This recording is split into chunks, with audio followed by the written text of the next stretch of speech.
Alright guys, what you're looking at is a first gen non-AC heater box and a second gen S10 that used to have AC.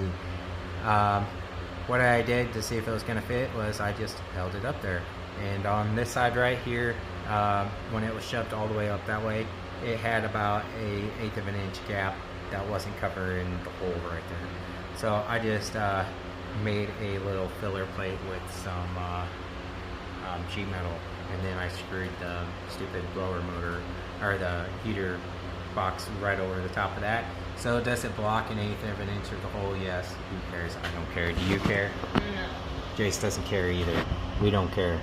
I wanted to use the second gen blower motor and resistor because that's what we had on hand, and I didn't want to buy any more parts, and plus it'd be nice just to have it plug and play, and right now it is. I had to cut the hole a little bit bigger for the resistor because the first gen resistor is a little bit smaller. The hole for the blower motor was the same diameter, but since this is an AC truck, I guess, or maybe it's just a second gen thing, the blower motor needed to be shimmed out 3/4 of an inch, so I made a spacer to do that. So first gen heater box, second gen blower motor, and resistor from the AC truck. Cool? Cool. Look how much room we have from the valve cover. I can easily fit my hand through there.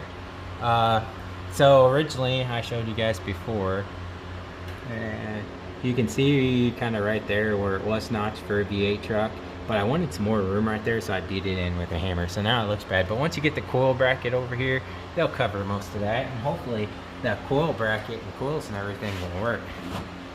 Probably not, but this heater box is much smaller than the other one, and once you get the fender well in here and you start putting the relays and stuff back in there and the wiring and stuff, it's gonna hide a bunch of that anyways.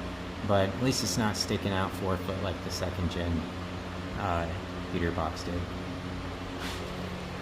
Are you happy? You think it's gonna work? Yeah, so we we hooked the drill battery up to it yesterday when we had it mounted a little bit different, and it didn't have a ton of power, but we just had it with a drill battery, and I don't know what setting, if it was between settings or whatever. So we gotta wire the truck up and see how much force that thing's gonna have. But if it doesn't work, we'll figure something else out. We are gonna run out of time, so we gotta end this video.